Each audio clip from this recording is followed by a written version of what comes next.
የሚጸልይ ሰው ቀስቱ እንደ ጸናች ትቆማለች። የሚጸልይ ሰው ወደቀ ስትዩ አይወድቅም። ጠፋ ስትዩ አለ፣ አለቀለት ስታይ አብቦ ታገኘዋለች።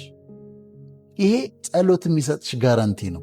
ሰለሞንን ተመልከች። ንጉሥ ሰለሞን በነገሰ በስንተኛው ጊዜ እግዚአብሔር መጣና ምን እንድሰጥህ ለምን አለው? ኤኒቲንግ፣ ምንም ነገር መጠየቅ ይችላል። ምን እንድሰጥህ ለምን አለው? ከዛ ሰለሞን አሰበና ስለዚህ ህዝብን እንድመራ ህዝብን እንዳስተዳድር እበብ ስጠኛል። ለምሳሌ ስልጣን ከሆነ የፈለገው ስልጣኑን የፈለገው ለምንድን ነው? ህዝብ ለማገልገል ነው ሬሊ? ወይስ የሆነ ነገር አገኝበታለሁ ጥቅም ብሎ ነው? ለምንድን ነው የፈለግከው ሚሊዮነር መሆን? መጠየቅ አለበት። ለምንድን ነው የፈለግከው? አንዳንዱ ሚሊዮነር ሆኖ የሚታየው እንትን ባህር ዳር ቢች ላይ ሆኖ ቶባኮ እንደዚህ ይዞ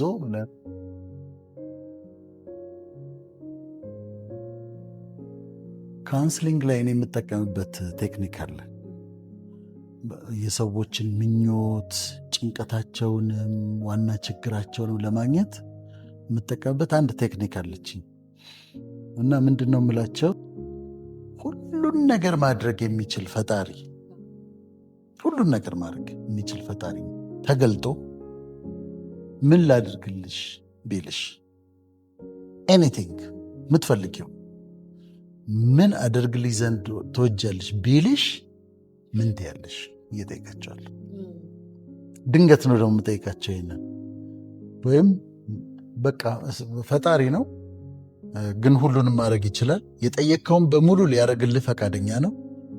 ምን ላድርግልህ ብሎ ቢጠይቅህ ምን ትለዋለህ? ምን ያድርግልህ? ከዛ መጀመሪያ ይደነግጣሉ። ምን ወይ ኧረ እኔ ልጄን ያድንልኝ እንጂ ሌላ ነገር አልፈልግም። ልጅሽንማ ያድንልሻል፣ ግን የፈለግሽውን ተብለሻል እኮ አሁን ኤኒቲንግ ብዬ ጠይቃቸዋለሁ። ከዛ የሰቡ የሚነግሩኝ ነገር ውስጥ ምኞታቸውንም ጭንቀታቸውንም ችግራቸውንም አገኘዋለሁ። ይህ እንግዲህ አንድ ካውንስሊንግ ቴክኒክ ነው፣ ራሴ በግል የምጠቀምበት ነው። ይህን ጥያቄ ጠይቅና ጊዜ ሰጣቸዋለሁ። ኤኒቲንግ ይኸው እግዚአብሔር ከፈቀደልሽ እንበል። አሁን ለሚመለከቱን ወገኖቻችን የማቀርበው ጥያቄ ይህንን ነው። አብረን ኤክሰርሳይዝ እናደርጋለን። ዛሬ አንድ ነገር እንሰራለን።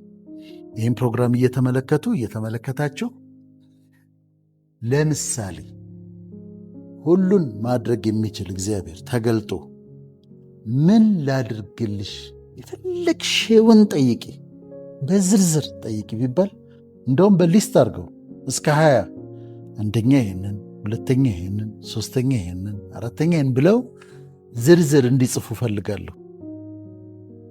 አብረን አሁን ልንሰራ ስለሆነ ነው። ስለዚህ አምላክ መጣ። በአምላክ የማታምኑ ከሆነ ደግሞ ሁሉን የሚችል ሰውዬ መጣ እንበል ለማያምኑት እና ምን ላድርግልሽ፣ የፈለግሽውን ነገር ጠይቅኛል ላድርግልሻለሁ አለ። ዝርዝሩን ጻፊና ስጭኝ፣ 1 2 3 4 ብለሽ ጻፊና ስጭኝ አለ። እንግዲያው ጻፊው እንዲጽፉ ትፈልጋለሁ። ሊስቱን ምንም ሊሚት የለውም። ስለዚህ አንደኛ፣ ሁለተኛ፣ ሶስተኛ ብለው ይጻፉት። ከዛውን ያንን ሊስቱን አዘጋጁ። አይደለም ከፈለጉ አሁን ፖዝ ያርጉትና ቪዲዮውን እሺ ምንድን ነው የምፈልገው፣ አንደኛ እንዲሆንልኝ፣ ሁለተኛ ይሄ፣ ሶስተኛ ይሄ ብለው በዝርዝር በቁጥር እየሰጡ ይጻፉት። አሁን ይሄን ካደረጉ በኋላ ሊስቱን አዘጋጁ አይደል? ሊስቱን ይይዙና ዝርዝሩን ይይዙና ምን ያደርጋሉ? 3 ጥያቄዎችን ይጠይቃሉ። አንደኛው እዚህ ዝርዝር ውስጥ ከዘረዘርኳቸው ነገር ውስጥ ሰውን የሚጎዳ ነገር ጠይቄያለሁ ወይ ብሎ ይላሉ። ከጠየኳቸው ነገሮች ውስጥ ከሌ እንደዚህ ይሆንልኝ፣ እንዲህ ስላደረገኝ ቅጣልኝ፣ ጉዳት አድረሰበት ወይ ግደልልኝ ወይ እንደዚህ የሆነ የሚባል ጥያቄ ጠይቀዋል ወይ? እንደዚህ አይነት ጥያቄ ጠይቀው ከሆነ ካንስል ያርጉት፣ ይሰርዙት፣ እሱን ያውጡት ከሊስት ውስጥ እሱን ያውጡ። ሁለተኛ እንዲያው የምፈልገው የሰው የሆነ ነገር ተመኝቻለሁ ወይ ብሎ ይጠይቀዋል። ወይም ደግሞ የሌላ ሰው ንብረት፣ የሌላ ሰው ያው ክሌሚት ምናምን እንደሚባለው እንደሱ የሰው የሆነ ነገር። ምክንያቱም እግዚአብሔር ነጥቆ አይሰጥም። ስለዚህ ካዘጋጁት ሊስት ውስጥ ሰው የሚጎዳ ነገር ካለበት እሱኛውን ነጥብ ይሰርዙት። ሶስተኛ ቆሞ ያስቡና ይህን ነገር ለምንድን ነው የፈለግኩት? ለኃጢአት የፈለግኩት ነገር አለ ወይ ብሎ ይጠይቁ። ለምሳሌ አሁን ስለ ሚሊዮነር ስለመሆን ብዙ ቶክ አለ ከተማ ውስጥ አይደል? ሚሊዮነር ሆናለሁ። ለምንድን ነው የፈለግከው ሚሊዮነር መሆን? መጠየቅ አለበት። ለምንድን ነው የፈለግከው? አንዳንዱ ሚሊዮነር ሆኖ የሚታየው ባህር ዳር ቢች ላይ ሆኖ ቶባኮ እንደዚህ ይዞ ምናምን ከዛ በ4 ሴቶች ከጀርባው ከሆነ ምን አይሆንም። ስለዚህ ይሄን ነገር ሰው የሚጎዳ ነገር ጠይቄያለሁ ካለ ይሰረዛል። የሰው ነገር ተመኝቻለሁ ይሰረዛል። ለምንድን ነው የፈለግኩት ብሎ ጠይቆ ሞቲቭ ልክ ካልሆነ፣ ለምሳሌ ስልጣን ከሆነ የፈለገው ስልጣኑን የፈለገው ለምንድን ነው? ህዝብ ለማገልገል ነው ሬሊ? ወይስ የሆነ ነገር አገኝበታለሁ ጥቅም ብሎ ነው? እነሱንም መርምረው እነዚህ ነገሮች ሊስታቸውን ያጽዱት ማለት ነው። ሊስት ያዘጋጁ። 100 ለምን ይደርድሩ። ከዛ በእነዚህ ነጥቦች ደግሞ ያጽዷቸው፣ ሊስቶቻቸውን ይቀንሱ። ከዛ ውስጥ ተገቢ ያልሆኑትን የሰው ሚነካ ሰውን ለጉዳት የጠየቁበት ወይም በተሳሳተ ሞቲቭ ልብሽ ይነግርሻል፣ ይህን ነገር ለዚህ ነው እንደፈለግኩት ቲና እነሱን ነገር ያጽዱ። አሁን የጸዳ ሊስት አላቸው የሚፈልጓቸው ነገሮች። እነዚህን ሊስቱን ከዛ በኋላ ኦርጋናይዝ ያርጉት ስልሽ በአይነት ይሰንዷቸው።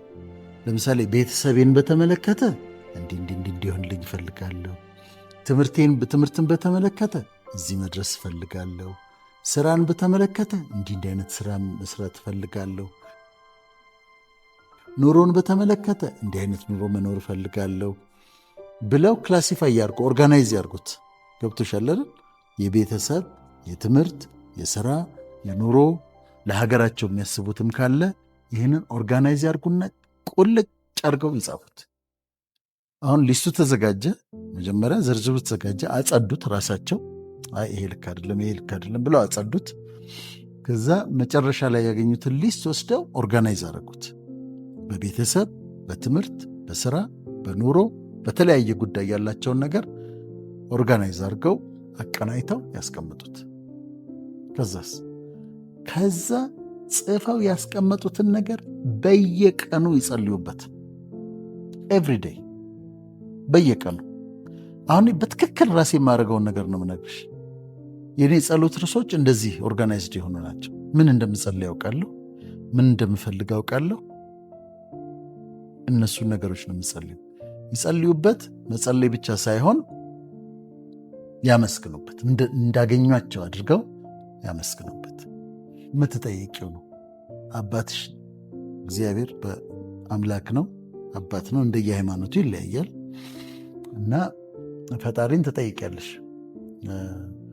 እንዲደረግልሽ የምትፈልጊያቸውን ነገሮች ታቀርቢያለሽ። ይህን አድርግልኝ፣ ይህን እንድታደረግልኝ ይፈልጋለሁ፣ ይህን እንድታደረግልኝ ይፈልጋለሁ፣ ይህን እንድታደረግልኝ ይፈልጋለሁ። ዝርዝሮቹ እዚህ ጋር ነው የሚመጡት። ስለዚህ ትጠይቂያለሽ። ይሄ ፔቲሽን ልመና ነው። ለምነሽ ከእግዚአብሔር መቀበል ያከብረዋል። በጣም ነው የሚወደው። ሰው ያስቸገረ ይመስለዋል ስለለመነ። ብዙ ደስ ነው የሚለው ፈጣሪ። በጸሎት በጣም ነው ደስ የሚለው። በጠይቂው ጥያቄዎች በጣም ነው የሚደሰተው። አሁን ሊስቱን አዘጋጅተናል። ቅድም ምን አደርግልህ ዘንድ ትወዳለህ ብለው ሊስቱን አዘጋጅተዋል። ከዛ አጽድተውታል። ሞቲቭ ልክ ያልሆነውን፣ ሌላ ሰው ጉዳልኝ ያለበትን፣ የሌላ ሰው ነገር እሱን አጽድተዋል። አሁን ከጸሎቱ አይነት አንዱ ልመና አይነት ፔቲሽን አድላል። ፔቲሽናቸውን፣ ጥያቄያቸውን በየቀኑ ያቀርባሉ። ኤቭሪ ሲንግል ዴይ ደግመው ያቀርቡታል። አይሰለቸውም እስኪፈጸም ድረስ። ሲፈጸም ያልተፈጸሙትን ደግሞ ደግመሽ ምስጋና ይቀጥላል። ይቺ ጥያቄዋን የምታቀርቢባት የልመና ጸሎት የምትጸልይበት ቦታ ላይ ግን በየቀኑ ጸልዩ። ከጸለይሹ በኋላ ደግሞ እንዳደረገልሽ ደግሞ አምነሽ ይሄ ነገር ስለሆነልኝ ስለምታደርግልኝ አምናሃለሁ፣ አመሰግናለሁ ብለሽ ደግሞ ተመሰግኛለሽ። በየቀኑ ይጸልዩት። አሁን ያልኩት ምንድን ነው ቢልሽ አይደል? ሁሉን የሚያደርግ አምላክ ምን ላድርግልሽ ቢልሽ ነው። ግን አንዳንድ ጊዜ ይላል ብሎ ያውቃል።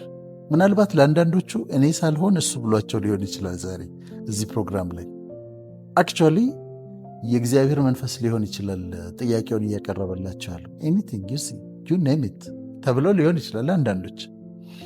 ምክንያቱም ለምሳሌ ሰለሞንን ተመልከች። ንጉሥ ሰለሞንን በነገሰ በስንተኛው ጊዜ እግዚአብሔር መጣና ምን እንድሰጥህ ለምን አለው? ኤኒቲንግ ምንም ነገር መጠየቅ ይችላል። ምን እንድሰጥህ ለምን አለው? ከዛ ሰለሞን አሰበና በዚህ በታላቅ ሕዝብህ ላይ ሾመኸኛል አለ። እኔ ደግሞ መውጫ መግቢያዬን የማላውቅ ብላቴና ነኝ አለ። ስለዚህ ሕዝብህን እንድመራ ሕዝብን እንዳስተዳድር ጥበብ ስጠኛል፣ ጥበብና አስተዋይ ልብ ስጠኛል። እዛውም እዚህ ጋር ልክ ራሱ እግዚአብሔር የተገረመ ነው የሚመስለው። የሰለሞን ልመና ሰምቶ ምን አለው? የጠላቶችን ማለት የጠላቶችን ሞት ልትጠይቀኝ ትችል ነበር፣ አልጠየቀኝም። ለራስህ ሀብትና ብልጽግና ልትጠይቀኝ ትችል ነበር፣ አልጠየቅም። ነገር ግን ሕዝቤን ለማስተዳደር ጥበብን ጠይቀሃልና አለው። ካንተ በፊት ማንም እንዳልነበረ ካንተ በኋላ ማንም እንዳይኖር አድርጌ ጥበበኛና አስተዋይ ልቦና ሰጥቻለሁ አለው። ዊዝደም ሰጠው፣ ኖሌጅ ሰጠው፣ አንደርስታንዲንግ ሰጠው። የልብ ስፋት ደግሞ ሜሞሪ ነው ሰጠው። በቃ አስገራሚ ስጦታ ነው። እስካሁን ድረስ እናነሰዋለን። ደግሞ አለው ከነገስታት ማንም እንዳይመስልህ አድርጌ፣ ማንም ንጉሥ እንዳይወዳደርህ አድርጌ ደግሞ ሀብትና ክብርን ሰጥቻለሁ አለው። ሀብትና ክብርን ብልጽግናን ሰጥቻለሁ አለው። በዛ ሰዓት ግን ሰለሞን ያው በጣም እግዚአብሔርን ያስደነቀ ጥያቄ ጠየቀ እንጂ ምንም ነገር የመለመን መብት ነበረው። ምክንያቱም የዘረጋለት እሱ ነው ምን ላድርግልህ ያለው። ምን እንድሰጥህ ለምን አለው። ማን ያውቃል? አሁን አንዳንዶቹን ምን እንድሰጥህ ለምን ተብለው ከሆነ ቢዶኑ እሱ ከሆነ ያላቸው እኛ ቢሆንስ ብለን ያቀረብነው ካላቸው ደግሞ ማን ያውቃል? ለምሳሌ እኔ አንድ 30 መኝታ ቤት ያለው ትልቅ ቤት ፈለግኩኝ። አእምሮ ያመጣና ከዛ እግዚአብሔር ሆይ በጣም ትልቅ ቤት 30 መኝታ ቤት ያለው ቤት ስጠኝ ብዬ ጠየቅኩ። 30 መኝታ ቤት እሺ፣ እንደው 20 መኝታ ቤት ይሁን። ቅድም ቼክ እናድርግ ያልኩት ሊስቱ ላይ ቼክ እናድርግ ያሉት ሞቲቬሽን ስትመረምሪ 20 ክፍል ቤት ምን ላድርገው ነው? ምን አድርገዋለሁ? ከዛ ከሊስቴ ውስጥ አስተካክላለሁ። እኔ የሚያስፈልገኝ አለ፣ የሚያስፈልገኝ ነው የምፈልገው። ዝም ብሎ ኤክስትራቫጋንት እኮ አቶኝም። ስለዚህ ዝም ብሎ ቢሊየነር ሆናለሁ፣ በቃ እንደዚህ ይኖረኛል፣ ቅድም እንዳለው አይሰጥሽም። ጥያቄው ትክክል መሆን አለበት፣ ተገቢ መሆን አለበት፣ ሪዝነብል መሆን አለበት። ለእኔ 20 መኝታ ቤት ያለው ቤት እንደማያስፈልገኝ እግዚአብሔር ያውቃል፣ እኔም አውቃለሁ በደንብ ካሰብኩበት። ስለዚህ እንደዚህ አይነት ቅዠት ውስጥ መኖር የለባቸውም። ፕራክቲካል የሆነ በትክክል እንደ ሰው እንኳን አሁን ለምሳሌ እኔ አቅም ኖሮኝ ፍቅር ምን ላድርግልሽ ብልሽ የምትይ ነገሮች ይኖራሉ። እኔ ሀብት ቢኖረኝና ይህ ያስፈልገኛል፣ ይህ ያስፈልግ ፕራክቲካል የሆነ ነገር ነው የምጠይቂው። ልክ እንደዛው ፕራክቲካል የሆነ ነገር ነው መጠየቅ ያለባቸው፣ ትክክለኛ የሆኑ ነገሮች። የምትጸልይ ከሆነ አትሸነፊም። አበል ይመጣል፣ ታልፊዋለሽ። ችግር ይመጣል፣ ታልፊዋለሽ። ሰዎች ይነሱብሻል፣ ታልፊያቸዋለሽ። በአንቺ ላይ የሚነሳ ይወድቃል።